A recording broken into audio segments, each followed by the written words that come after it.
അസ്സലാമു അലൈക്കും. എല്ലാ മാന്യ പ്രേക്ഷകർക്കും മുസ്ലിം വിശ്വാസം എന്ന ഈ ചാനലിലേക്ക് സ്വാഗതം. ഈ ചാനലിനെ കുറിച്ച് ഇതുവരെയും അറിയാത്തവർക്കായി കുറച്ച് കാര്യങ്ങൾ പറയാം.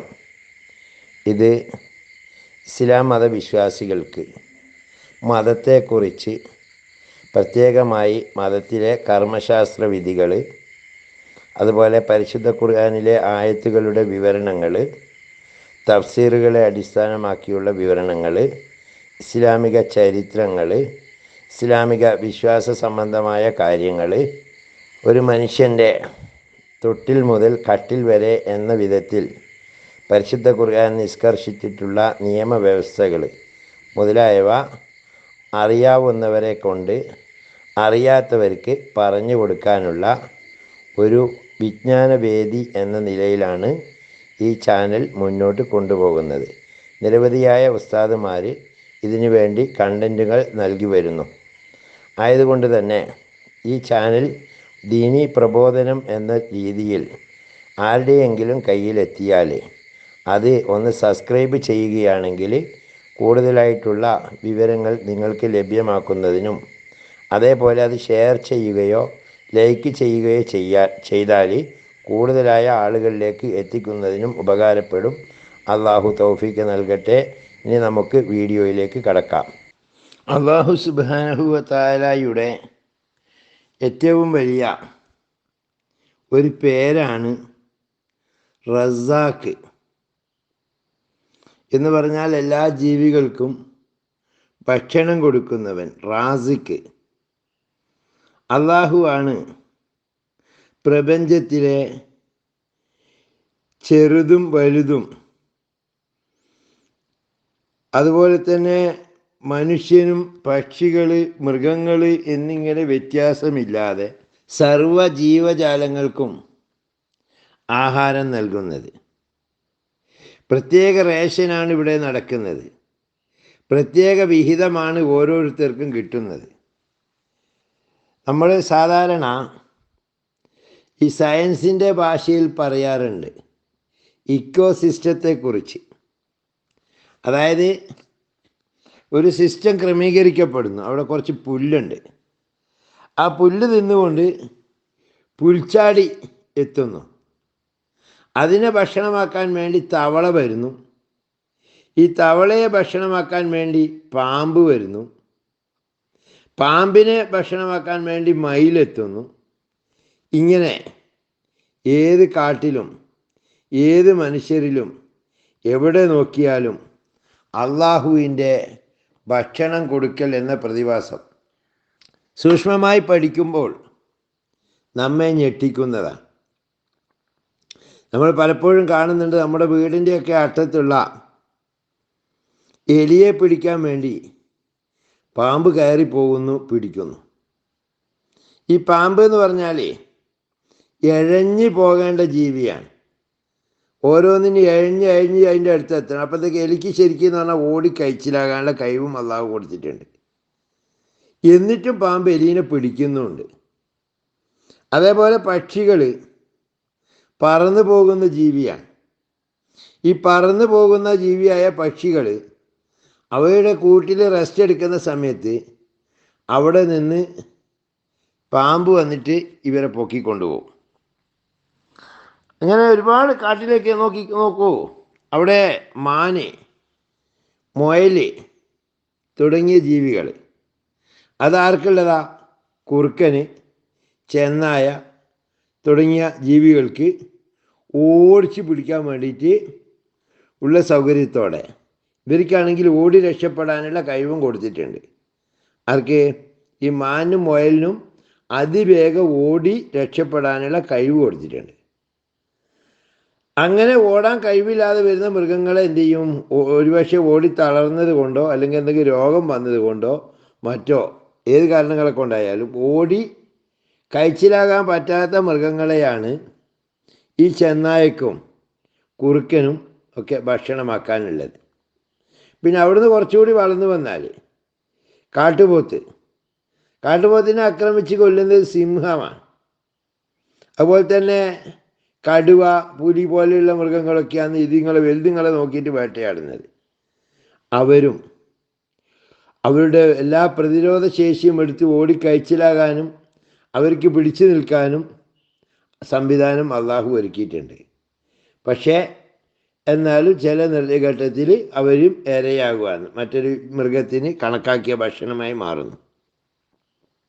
ഇങ്ങനെ ഓരോ തരത്തിൽ നോക്കിയാൽ ഇതിലൂടെ ഒരുപാട് കാര്യങ്ങൾ ഈ കാട്ടിലേക്ക് ഭക്ഷണത്തിൻ്റെ കാര്യം പറയുന്നത്, സയൻസ് പറയുന്നത്, ഒരു കാട്ടിൽ ഒരു പുലിയൊന്നും ഇല്ലാതെ വന്നാൽ, അല്ലെങ്കിൽ പുലിയോ കുറുക്കനോ ചെന്നായോ പോലെയുള്ള മൃഗങ്ങളില്ലെങ്കിൽ അവിടെ ഒരു മാൻ, ഒരു ജോഡി മാൻ ഉണ്ടാവുകയാണെങ്കിൽ ഇതങ്ങ് പെരുകിയിട്ട് കാട്ടിൽ ഇതുങ്ങളെയും കൊണ്ട് കാട്ടിൽ ഒരു ചെടിയും ഉണ്ടാവില്ല. അപ്പോൾ ഇത്തരത്തിലുള്ളൊരു ക്രമീകരണം വരുത്തുക എന്നത് കൂടിയാണ് ഈ മൃഗങ്ങളുടെ ലൈഫിനെ കുറിച്ച് പറയുന്നത്. ഇനി നമ്മൾ മനുഷ്യന്മാരിലേക്ക് വരാം.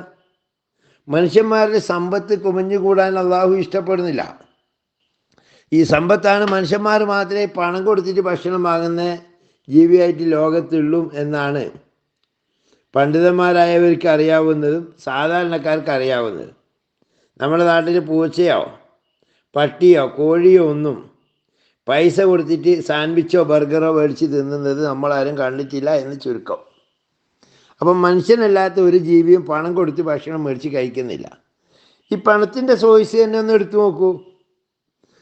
നാട്ടിൽ ഇപ്പോൾ ഒരാൾ കൂലിപ്പണിക്ക് പോകുന്നു. ആ കൂലിപ്പണിക്ക് പോകുന്നിടത്ത് അയാൾ ഒരു കൃഷിത്തോട്ടത്തിലേക്കാണ് പോകുന്നതെന്ന് വിചാരിച്ചോ. ആ കൃഷിക്കാരൻ ഇയാളെ കൊണ്ട് വൈകുന്നേരം വരെ പണിയെടുപ്പിച്ച് ഇയാൾക്ക് കൂലി കൊടുക്കുന്നു. അതേപോലെ തന്നെ ആ കർഷകനുള്ള മെച്ചം എന്താ? അയാളുടെ കൃഷിയിൽ, അതായത് വിളവുണ്ടായ ശേഷം അത് എന്താണോ കൃഷി ചെയ്തതെന്ന് വെച്ചാൽ അതെടുത്ത് വിറ്റ് അയാൾ മാർക്കറ്റിലേക്ക് കൊണ്ടുപോയി കച്ചവടക്കാരന് കൊടുക്കുമ്പോൾ അയാൾക്ക് പൈസ കിട്ടും. ആ കച്ചവടക്കാരനാണെങ്കിലോ അയാൾക്ക് ഹോൾസെയിൽ അതിൻ്റെ മുകളിൽ എടുക്കുന്ന ആളുണ്ടാവും, അവർക്ക് കൊടുക്കും. അങ്ങനെ അങ്ങനെ കൊടുത്ത് ഓരോരുത്തർക്ക് പൈസ ഇങ്ങനെ കിട്ടിയാന്ന് വരുന്നതിൻ്റെ ഭാഗമായിട്ടാണ് ഇവിടെ ഭക്ഷണം ക്രമീകരിക്കപ്പെടുന്നത് എന്നാണ് സാമ്പത്തിക ശാസ്ത്രം. ഇനി പറഞ്ഞു വരുന്നത്, അള്ളാഹുവിനല്ലാതെ ഈ രൂപത്തിൽ ഭക്ഷണം കൊടുക്കാൻ ആർക്കും കഴിയില്ല. അള്ളാഹുവിൽ ഭക്ഷണത്തിന് വേണ്ടി നമ്മൾ തവക്കുലാക്കലുണ്ട്. ഈ തവക്കുല് തവാക്കുല് എന്നിങ്ങനെ രണ്ട് കാര്യമുണ്ട്.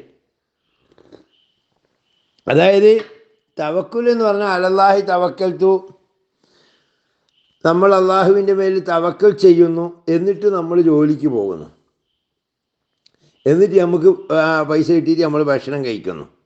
ആ രീതിക്കാണ് തവക്കുൽ എന്ന് പറയാം. അതേസമയം തവാക്കുൽ എന്ന് പറയുന്ന പരിപാടിയുണ്ട്.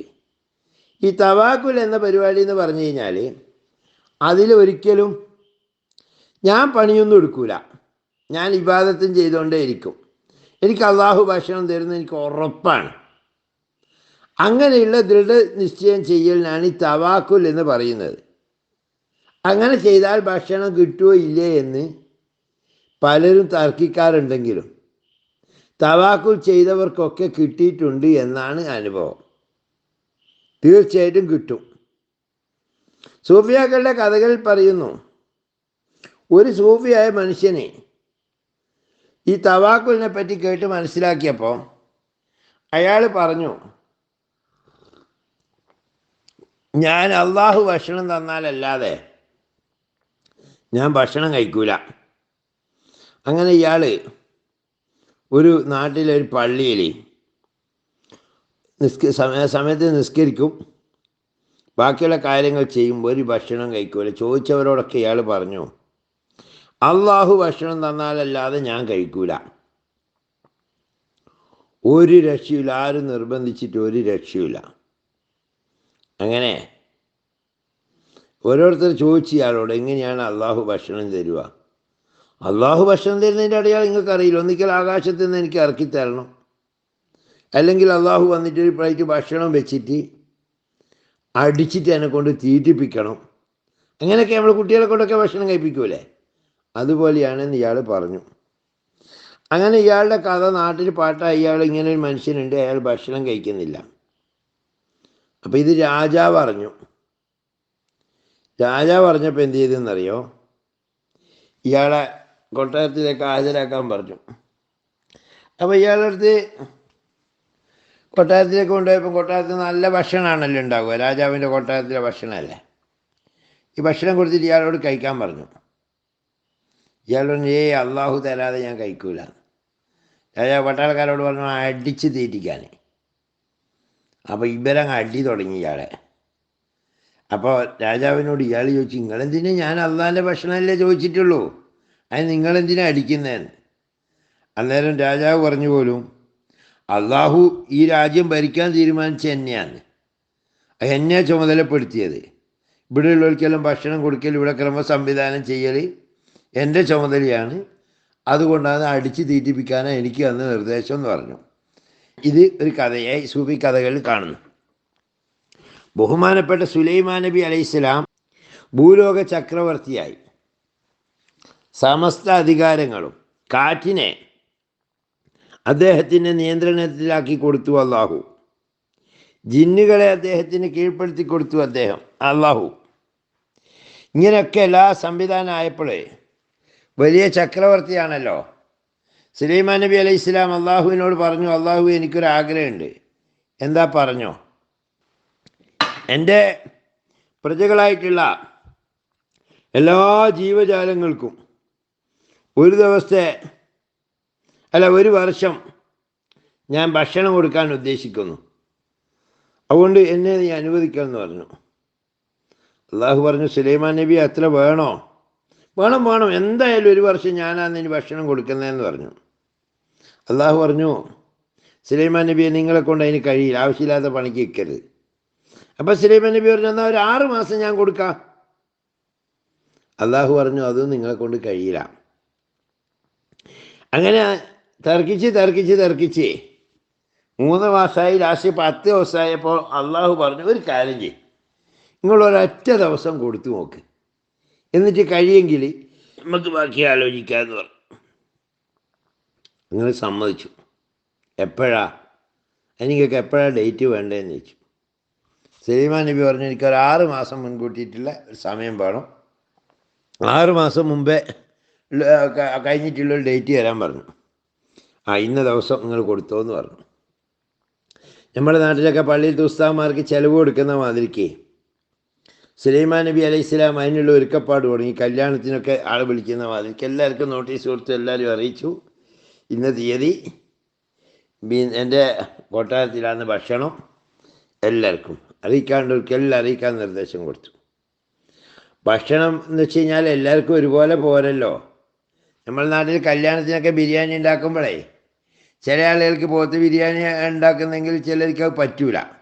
ചിലർക്ക് സാമ്പാറും ചോറും വേണം, ചിലർക്ക് നെയ്ച്ചോറും കറിയും വേണം എന്നൊക്കെ പറയുന്ന രൂപത്തിൽ ഇത് വെറും മാംസം തിന്നുന്നവരൊരുമാതിരി, വേറെ ചിലർക്ക് പുല്ലേ പറ്റുള്ളൂ, ചിലർക്ക് കായകളെ പറ്റുള്ളൂ, ചിലർക്ക് ധാന്യമണികളെ പറ്റുള്ളൂ എന്ന് തുടങ്ങി എല്ലാവർക്കും ആവശ്യമായ ഭക്ഷണങ്ങൾ ക്രമീകരിക്കാൻ അതാത് ജീവജാലങ്ങളുടെ ഹെഡിനെ തന്നെ വിളിച്ചിട്ട് ചോദിച്ചുകൊണ്ട് അതിനുള്ള സെറ്റപ്പുകൾ ഉണ്ടാക്കി. ഭൂതങ്ങളും ജിന്നുകളും അതിനു വേണ്ടി ഓടിപ്പാഞ്ഞ് നടന്നു. നാടൊട്ടുക്കും വലിയ വലിയ കലവറകളിൽ ഭക്ഷണ സാധനങ്ങൾ നിറച്ചു വെച്ചു.